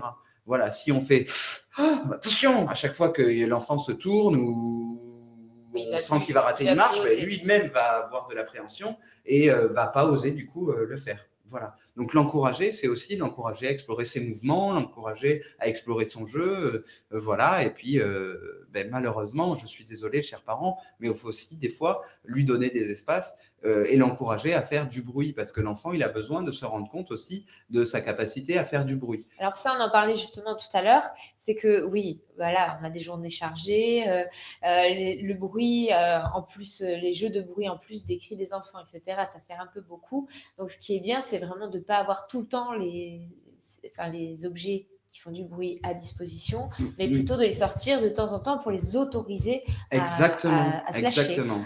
En fait, si vous voulez orienter, entre guillemets, le jeu des enfants, c'est quand même de faire tourner les objets que vous avez à la maison pour varier, pour qu'ils puissent les découvrir ou les redécouvrir. Et c'est surtout que ces objets-là, effectivement, qui sont perturbants, gênants pour nous dans notre quotidien de faire baigner le petit frère, aller le coucher, et puis c'est plus l'heure de faire du bruit, de dire bah, là, tu ne peux pas jouer à ça maintenant. Il faut que tu joues à autre chose. Donc, du coup, leur proposer d'autres formes de jeu qui correspondent au moment de la journée auquel on le fait, et lui dire, bah, par exemple, demain matin, pour le coup, je te mets ces jeux-là à disposition. Je t'en mettrai même peut-être un peu plus que ce que tu pensais, d'autres objets qui font du bruit pour explorer plusieurs bruits, plusieurs sons, plusieurs jeux de percussion ou plusieurs instruments avant, j'en sais rien, parce que ça passe beaucoup par la musique aussi, ces jeux qui font du bruit. Mais là, on sera autorisé à le faire parce qu'on aura mis en place les conditions pour pouvoir le supporter soi-même, pour que ça ne gêne pas l'environnement de la maison et que tout le monde puisse bien vivre aussi ce moment-là de jeu. Mais du coup, c'est pas l'interdire à tout prix. Ça ne doit pas devenir complètement tabou, parce que sinon, l'enfant, soit il va déroger à la règle, et donc du coup, le faire en sachant pertinemment que ça embête tout le monde, le faire qu'à des moments où ça embête tout le monde. Voilà, et donc du coup, voilà, ne pas lui laisser la capacité de s'exprimer comme ça, ben c'est aussi générer de la frustration. Voilà, donc c'est très important de soutenir l'enfant, de l'autoriser, mais c'est pas l'autoriser à faire tout. et tout ce qu'il veut au moment où il le veut. Il y a des moments où on joue, il y a des moments où on joue à certains jeux, et il y a des moments où on ne joue pas. Et ça fait partie de autoriser. Dire à un moment donné que le jeu s'arrête, mais qu'il reprendra à un autre moment de jeu, ça fait partie de autoriser. Et donc, du coup, là, la question du rituel, elle est importante parce que les enfants, ils ont des rituels pour tout. Ils ont des rituels pour aller manger, c'est-à-dire que quand on va manger, ben, on met la serviette autour du cou, on s'assoit, on se souhaite bon appétit, et là, éventuellement, on commence à manger. Pour aller dormir, on se met en pyjama, on change de tenue, parce que finalement, on pourrait très bien aller dormir habillé. Hein, pour l'enfant, lui, il ne comprend pas trop ce que ça change, mais c'est une histoire de confort. Évidemment, il le comprendra plus tard. Mais bref, on se met dans une tenue qui signifie qu'on va aller dormir. On se souhaite bonne nuit, on se raconte une histoire, il y a un bisou, un câlin avant d'aller dormir. Puis, l'enfant est en condition, il va dormir. Jouer, c'est exactement la même chose. C'est comme toute autre activité. Et limite, on pourrait changer de tenue pour aller jouer. Du genre, bah là, on passe le costume qui va nous permettre de se projeter dans le personnage que l'on va jouer, par exemple. Et puis, du coup, par exemple, quand on joue au Capla, on pourrait très bien dire, bah, attention, là, on joue au Capla, donc chacun met son petit gilet jaune, on met le petit casque de chantier et c'est parti. On crée notre tour, on crée notre construction. Là, forcément, le jeu, il va exploser. Ça va être un moment qui va être précieux, qui va être fouillé, qui va être riche. Ils vont se donner à fond. Voilà. Mais du coup, on enlève sa tenue une fois qu'on a fini de jouer. On sort de l'attitude du joueur. Il y a des questions déjà? Oui, il y a plein de questions. Super. Et donc, du coup, j'en viens juste à mon dernier point, qui est de participer ou pas. A priori, de ce qu'on se disait tout à l'heure, effectivement, l'enfant, à partir du moment où il est autonome dans le jeu, on n'a pas besoin d'intervenir. On est là pour le soutenir. Oui. Lui montrer qu'on est là, lui montrer qu'on valide ce qu'il fait, mais il n'y a pas besoin de participer au jeu. Oui, alors c'est ça. Ça, c'est une question complexe, je pense. Sauf, dans les questions. Mais... sauf si l'enfant nous y invite ou carrément nous sollicite. Vous allez avoir des moments de jeu où les enfants vont avoir envie de jouer avec vous. Et j'ai envie de dire, si vous avez la possibilité d'y répondre à ce moment-là ou plus tard, et d'expliquer que ce sera plus tard, le jeu, c'est très précieux. Et là, je vais citer un auteur et a priori, le lien va être mis. C'est Pascal Derue qui a écrit de façon complètement passionnée sur le jeu. Il a écrit un livre qui s'appelle « Merci le jeu » que je vous invite vraiment à lire. C'est un livre qui est très accessible. Ce n'est pas du tout un livre universitaire où il démontre finalement l'importance du jeu dans la relation entre individus. Et alors, ça peut paraître un tout petit peu hippie, très utopique, ce que je vais dire, mais finalement, il parle beaucoup aussi de jeux coopératifs, mais finalement, le jeu, c'est la participation à la tolérance, au mieux vivre ensemble, à se comprendre, à se connaître, à s'aimer. C'est presque biblique, hein, mais voilà, et je vous invite vraiment à le lire. J'ai envie de dire, il n'y a plus qu'à mettre en place du jeu. Faites jouer vos enfants, c'est extrêmement important pour leur équilibre, pour leurs apprentissages, pour leur valorisation, pour leur bien-être. Jouez vous-même, c'est extrêmement important pour votre équilibre, pour vos apprentissages, pour continuer à mobiliser certaines compétences que des fois on arrête un petit peu de mobiliser. Je pense aux personnes âgées qui vont rentrer des fois dans une certaine passivité. Et j'ai envie de dire, maintenant qu'on a épuisé tout le répertoire de séries et de films pendant le confinement, ben, du coup, retrouvez-vous, jouez ensemble. Et j'ai envie de dire, la dernière forme de jeu qui est apparue, qui est extrêmement percutante, ben, c'est les escape games. Jouez entre adultes, entre escape games, et vous verrez que vous redécouvrirez vos amis. Ça change les relations, le jeu. On devient finalement d'égal à égal, partenaire. On se met à travailler ensemble en intelligence, alors qu'a priori, on ne fait pas du tout le même métier dans la vraie vie et que voilà, on n'est pas amis forcément avec ses collègues, alors qu'avec ses amis, on est amis. Et ça transforme les relations. Ça transforme les relations avec vos amis, ça transforme les relations avec vos enfants. Donc, moi, je vous invite qu'à jouer. Ouais, super. Mais du coup, on a des questions. Alors, j'ai fait exprès. Hein. J'ai gardé là pour le coup, j'ai gardé les questions pour la fin parce que vraiment, Brice, c'était très intéressant et je pense que c'était dommage de couper parce que les gens ont plus des questions plus particulières liées à leur vécu avec leurs enfants. Donc là, ça sera plus facile. Alors, on va commencer par une question de Suzy que j'ai pas totalement compris. Donc, on va essayer quand même d'y répondre. Donc, Suzy, elle dit « Mon enfant de 5 ans veut absolument amener un jouet au moment du bain depuis un mois. » Ça fait un mois qu'il l'amène. Existe-t-il un jeu régressif ? Alors, je vois pas en fait le mot jeu régressif dans le bain, mais Non, en ils aiment fait, bien amener les jeux dans le bain. mais bien sûr, mais le bain, c'est un moment formidable pour jouer parce que les enfants, ils ont extrêmement peu d'occasion de jouer avec l'eau. On le fait peut-être un petit peu l'été. Ils ont peut-être l'occasion de le faire en structure collective, mais on permet, les enfants, ils ont toujours interdiction de jouer avec l'eau parce que ça en met partout, parce que ça mouille, on ne peut pas le faire habiller. Donc forcément, le bain, il est un espace où on redécouvre son matériel de jeu dans l'eau. Est-ce que le matériel y flotte? Du coup, il se passe plein de jeux aussi. Dans l'eau, on peut jouer au bateau, on peut jouer aux pirates, on peut jouer aux sous-marins, aux animaux sous-marins. Et donc, du coup, on va immerger ces personnages, ce qui va renforcer en fait l'immersion dans le jeu. Après, il faut que ce soit clair. C'est-à-dire qu'il peut y avoir des bains où on se lave, et ça, c'est posé par le parent en tant que tel. Il peut y avoir des bains où on a un peu plus de temps. C'est peut-être les bains du week-end, où du coup, on a le temps de jouer au bain. Mais je crois que oui, c'est intéressant de jouer avec l'eau. C'est super de jouer avec l'eau. L'eau, c'est un élément. Mais comme d'apporter aussi son jeu, parce qu'il y a possibilité, je pense que les enfants veulent tester aussi leurs jouets qu'ils ont dans leur chambre, parfois, à mettre dans la baignoire. Mais à mettre dans d'autres conditions, à mettre dehors, à mettre dans le sable, voir comment les jeux ils se souillent, ils se salissent. Voilà, voir comment ils résistent à certains frottements, voilà, et puis ou tout simplement ils ont du mal à interrompre leur histoire et ils ont envie que le personnage avec lequel leur personnage favori, qui les suit peut-être tout le temps, qui peut avoir office de doudou, d'objet transitionnel aussi, c'est ça peut-être qu'il faut regarder. Alors là, c'est pas encore une fois, c'est pas moi qui vais y répondre, mais si on regarde que l'aspect du jeu, oui, il a envie de continuer son histoire au-delà de l'espace de jeu qui lui a été proposé au départ, et il a envie d'explorer d'autres espaces avec ce personnage, parce que le jeu est un objet aussi d'exploration, et là, il va explorer la baignoire au travers du jeu avec ce personnage ou avec cet objet qui roule, qui flotte, j'en sais rien, et donc du coup, il va le mettre dans diverses conditions pour continuer à explorer cet objet. Voilà, c'est à nous de mettre des limites si l'objet est électronique et qu'il ne peut pas aller dans le bain, par exemple. Par exemple, voilà, il y a des jeux qui ne peuvent absolument pas aller dans le bain, et c'est surtout, je pense que le jeu, il a des moments, et il y a des moments où, encore une fois, on peut autoriser à jouer dans certaines conditions, à jouer éventuellement dans le bain, et il y a des moments où ça n'est pas le moment du jeu. Et à table, ça n'est pas le moment du jeu. On ne joue pas avec la nourriture. Donc du coup, c'est pareil. Il faut faire attention à ne pas amener du jeu dans des espaces dans lesquels il ne doit pas y avoir du jeu si on veut attendre des enfants qu'ils respectent la consigne qu'on leur donne. Oui. Parce que dans le jeu, ils peuvent se poser leurs propres règles. Parce que c'est le jeu.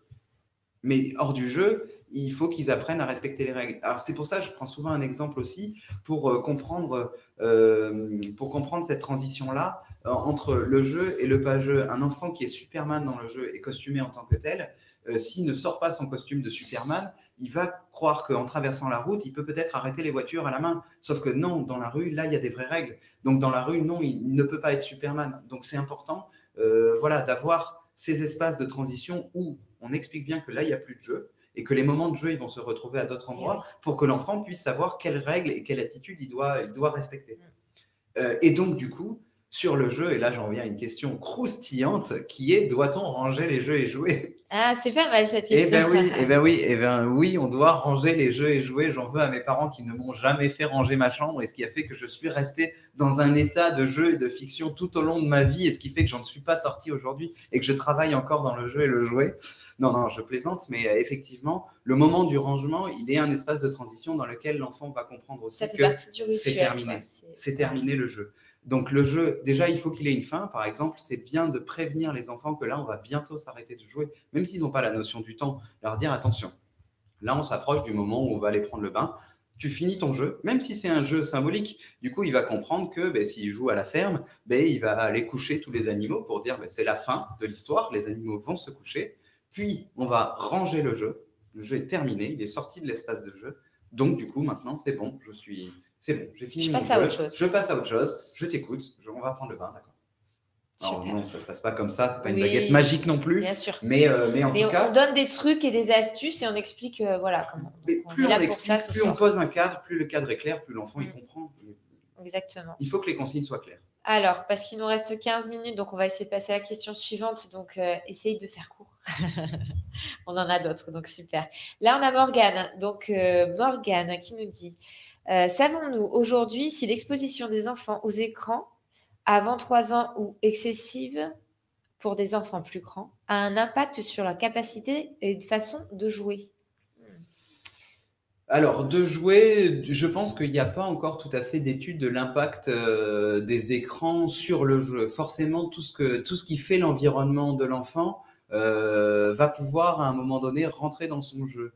Il faut savoir que le dessin animé euh, pourrait être considéré comme un jeu, mais qui joue complètement à la place de l'enfant. Donc, du coup, en gros, qui le rend complètement spectateur.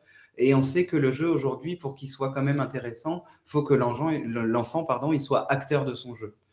On sait que de toute façon, et ça je vous renvoie aux travaux de Serge Tisseron, qui a beaucoup travaillé sur la notion des Oui. écrans. On en a parlé d'ailleurs dans un Voilà. webinaire, donc n'hésitez pas à aller le Dans tous revoir. les cas, l'exposition aux écrans avant 3 ans n'a absolument aucun intérêt pour l'enfant. Voilà, et ça, je vous renvoie directement aux travaux de Serge Tisseron. Je ne suis pas spécialiste en la matière, mais ça a été c'est suffisamment démontré que ça engendre des retards au niveau du vocabulaire, ça entraîne une certaine passivité de l'enfant, et l'enfant, pour qu'il explore au mieux son monde, on veut qu'il soit dans une attitude plutôt active. Voilà. Donc là, on vous renvoie au webinaire de toute façon de Mélanie Balès. Oui, oui. Donc n'hésitez pas à aller Je suis sur désolé, le c'est peut-être un YouTube. peu frustrant Non, comme réponse. parce que moi je trouve ça très bien et j'ai fait exprès de la poser. Mais voilà, tu as répondu à la question, il n'y a pas de souci. Autre question donc de Julie. Est-il bon de présenter des jouets différents à un bébé, 3 mois et demi, ou vaut-il mieux se contenter des mêmes jouets à chaque fois? Bah, en fait, il faut observer son enfant et voir ce qui l'intéresse. Il faut poser des objets. Alors, faut pas lui mettre des sursollicitations. Donc, il faut pas qu'il y ait trop de jouets. Ça sert à rien. Un 3 mois et demi, en plus, à 3 mois et demi, il va beaucoup jouer déjà avec son propre corps. Il va essayer de s'attraper lui-même, de comprendre jusqu'où ça s'arrête, qu'est-ce qui lui appartient et qu'est-ce qui lui appartient pas. Donc, ça va être ses vêtements, ça va être beaucoup des mouvements qui vont être très accidentels. Donc, l'idée, c'est là, pour le coup, de mettre des objets à sa portée, des objets qui soient aussi à sa taille et à sa force. Souvent, les hochets ou les objets pour les tout petits, il faut faire attention, c'est des objets qui sont extrêmement volumineux, extrêmement lourds. Il faut savoir qu'à 3 mois et demi, son premier réflexe, ça va être d'attraper un objet, de le porter à sa bouche. C'est pour ça qu'il va attraper votre boucle d'oreille quand il est dans les bras et il va tirer dessus, c'est parce qu'il veut l'amener à sa bouche. Donc du coup, voilà, il attrape ce qui lui passe par la main. Et puis, au bout d'un moment, il va commencer vers 4-5 mois à avoir de l'intention dans son geste, c'est-à-dire voir quelque chose, donc coordination main-œil, voir quelque chose, aller l'attraper. À ce moment-là, là, ça peut valoir le coup de varier les objets. Dans tous les cas, ça vaut le coup de varier les objets, en fait. Dans tous les cas, en y réfléchissant, je pense que ce qui est intéressant, c'est voilà, d'avoir des objets qui s'attrapent facilement, des objets gros, des objets petits, toujours des objets légers pour qu'ils puissent les soulever et qu'ils ne se les amènent pas sur le coin du crâne, mais du coup qu'ils puissent tourner dans tous les sens, qu'ils puissent regarder, qu'ils puissent mettre à la bouche. Alors ça part beaucoup sur des anneaux, parce que les anneaux, c'est très facile à attraper, mais il y a aussi les balles qui sont complètement percées aussi, ça c'est très intéressant. Il peut y avoir des bâtons. Alors attention les bâtons, parce qu'ils peuvent s'enfoncer un peu loin, donc faut adapter vraiment aussi à l'enfant. L'avantage des anneaux, c'est que c'est vraiment complètement sécurisé comme objet, quoi. Mais voilà, faut pas hésiter à varier les objets, à regarder ce qui se passe, à regarder ce qu'il en fait. Donc varier, mais pas trop, à la fois. Voilà. Pas trop à la fois. En fait, la règle d'aménagement qui a été un petit peu proposée, en tout cas nous, celle qu'on utilise en ludothèque, alors elle est un peu absurde, c'est les travaux d'Odile Berino sur l'aménagement qui disait 2 jeux et demi par enfant.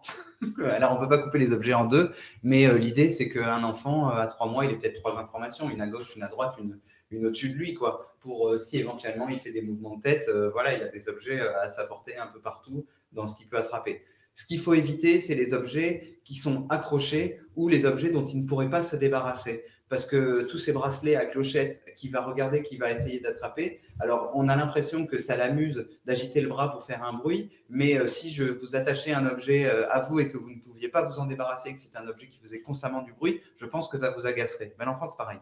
Voilà, c'est pas parce qu'il agite qu'il est content que ça fasse du bruit. Voilà, faut plutôt privilégier des objets qui soient en libre manipulation, qui puissent éventuellement jeter au loin s'il en a fait le tour ou s'il n'a plus envie que ça fasse du bruit, etc. Et éviter les objets électroniques qui jouent à la place de l'enfant.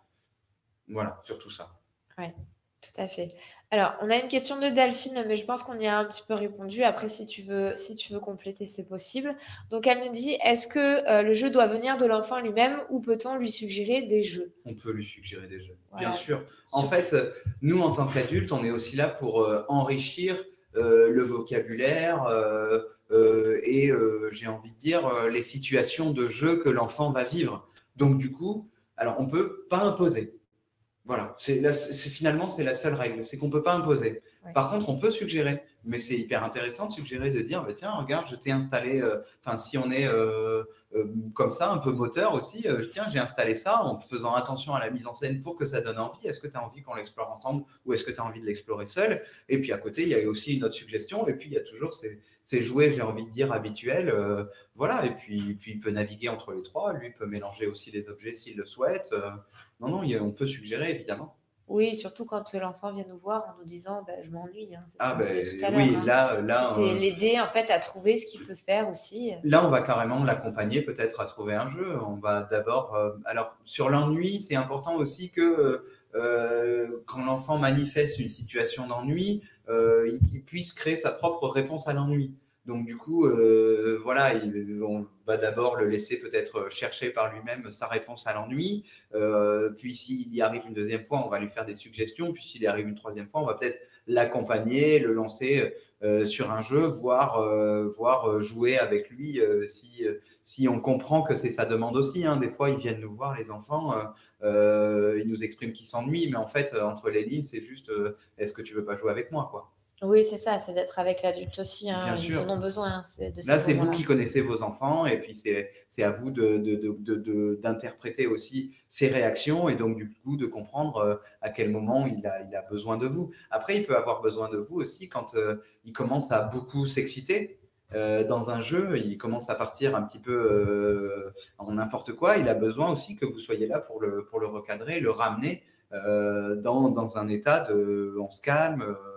Voilà, peut-être on arrête le jeu, on change, on range ensemble, et puis on passe à autre chose, le temps de faire retomber un petit peu l'excitation, quoi. Ça aussi, l'excitation peut être un signal d'alerte de ah, on est en train de partir en live, quoi. Oui, c'est ça. Donc recadré par bien sûr, bien sûr. autre chose. Super. Alors, je pense que j'en ai une dernière. Voilà. Alors, n'hésitez pas, Lilian, Elodie, je sais que vous êtes Oui, dans le chat, à réagir aussi. Lilian a déjà réagi, donc, très bien. chouette, et il a mis l'info sur Serge Tisseron. Ah, parfait. Donc, il n'y a pas de problème. Alors, Morgane qui a une question qui est aussi intéressante. Donc, que faire en tant que parent quand les jeux sont systématiquement dirigés par l'enfant, qui a 4 ans là pour le coup, qui se positionne toujours de façon dirigiste dans le jeu, fais ci, fais ça, non, pas comme ça. Il a du tempérament, ce petit. Il a du tempérament. Après, c'est bien qu'il s'exprime déjà au travers de jeux. Et puis après, c'est à vous de voir ce que, en tant que joueur, parce que du coup, si vous jouez avec lui, vous êtes joueur au même titre que lui, ce que vous acceptez de faire dans le jeu. Donc, à vous de négocier la règle du jeu avec l'enfant. Voilà, parce que… Comme on a le droit de dire aussi, à un moment donné, on n'a pas envie de jouer ce soir. Ah, bien sûr, parce que il ne faut pas imposer à l'enfant de jouer, mais il ne faut pas vous imposer de jouer parce que vous n'êtes pas du tout dans l'attitude qui va vous permettre de vous mettre dans le jeu. Donc du coup, vous avez le droit de ne pas jouer et d'expliquer à l'enfant, écoute, là, je n'ai absolument pas envie de jouer, voilà, ou j'ai bien envie de jouer avec toi. Par contre, on va négocier ensemble les règles. Mais par contre, on les négocie ensemble. C'est-à-dire que l'enfant… C'est pas que toi qui et c'est pas que règles. l'adulte qui fait ses règles aussi. Voilà, il faut que ce soit des règles négociées. Et une fois qu'on est tombé d'accord, on peut se lancer dans le jeu. Et je pense que ce sera agréable pour tout le monde. Donc oui, il faut lui expliquer à cet enfant, c'est tout. Oui. Voilà. Il attend peut-être que ça. Hein, et puis après, faut peut-être proposer des situations dans lesquelles l'enfant, on accepte qu'il soit complètement dirigiste. Il faut lui proposer des situations de jeu dans lesquelles voilà, les règles se négocient et l'adulte affirme aussi sa posture de joueur. Et pas d'adulte, mais de joueur. Oui, c'est ça. Voilà. En tout cas, si on en est au moment de la conclusion. Oui, du coup, on a fini. Il est 55, on est super bien dans le timing. C'est parfait. Eh bien, en tout cas, non, simplement, juste un dernier mot, je vous invite plus que jamais à venir en ludothèque. Oui, voilà. Il y en a plein en région bordelaise, quasiment, il y en a une sur chaque commune. Donc, du coup, il y a moyen de trouver une ludothèque proche de chez vous pour proposer un espace de jeu nouveau à réexplorer, à redécouvrir pour votre enfant. Peut-être vous, du coup, observez votre enfant en situation de jeu dans un espace qui est complètement adapté pour lui. Donc, du coup, c'est peut-être comprendre finalement comment il joue. Et c'est peut-être très différent de à la maison. Et éventuellement, emprunter des jeux et jouets pour éviter de suracheter des jeux et jouets pour vous aussi. Le jeu et les jouets, ça coûte très cher. Tous les jeux et jouets ne sont pas forcément très intéressants. Donc là, vous trouverez en ludothèque des conseils à la fois sur l'aménagement, à la fois sur la façon de jouer, sur l'accompagnement au jeu et sur quel jeu prendre tout simplement des fois aussi. Voilà, ou quel jeu tester, parce que nous, on ne connaît pas forcément bien vos enfants quand ils jouent à la maison. Donc, du coup, on vous suggère des choses, on propose avec l'enfant peut-être des jeux à remporter à la maison. Mais après, c'est à vous de nous livrer vos observations sur comment ils jouent aussi à la maison. Ça nous aidera aussi à mieux choisir la prochaine fois, peut-être. Super. Voilà. Parfait. Donc les ludothèques, c'est site de l'ALF en lien directement dans le chat maintenant. Alors c'est l'association des ludothèques. Exactement, l'association des ludothèques de France, donc qui permet effectivement, qui va vous permettre de localiser toutes les ludothèques. Alors adhérentes, il y en a peut-être un peu plus que sur la cartographie qui est recensée aujourd'hui, mais du coup vous allez savoir où trouver des ludothèques ailleurs qu'en région bordelaise, parce qu'après je les connais pas très bien. C'est parfait, c'est parfait. Voilà. Super, merci Brice. Avec grand plaisir. Merci à tous de votre présence ce soir. Donc nous espérons qu'on vous a apporté un petit peu plus de jeux dans votre vie de parents et grands-parents bien sûr, parce qu'on vous oublie pas. Il y a beaucoup de grands-parents qui jouent avec les enfants. Ça c'est important. Un merci tout particulier, on va lui demander de venir un petit peu derrière la caméra à Alexandre, qui nous accompagne depuis le début et qui termine en beauté chez Emera ce soir en notre compagnie. Voilà, vous avez Alexandre, donc le super technicien. Voilà, c'est son dernier jour à Emera. Pour rappel, n'oubliez pas notre petite enquête de satisfaction à compléter que Agnès vous met dans le chat. Elle vous l'a déjà remis, c'est super, elle est super rapide Agnès. Et on se retrouve donc le vendredi 8 octobre pour notre dernier webinaire de l'année sur le thème de la fratrie. Voilà, on vous souhaite un très bon week-end de jeux en famille. Au revoir.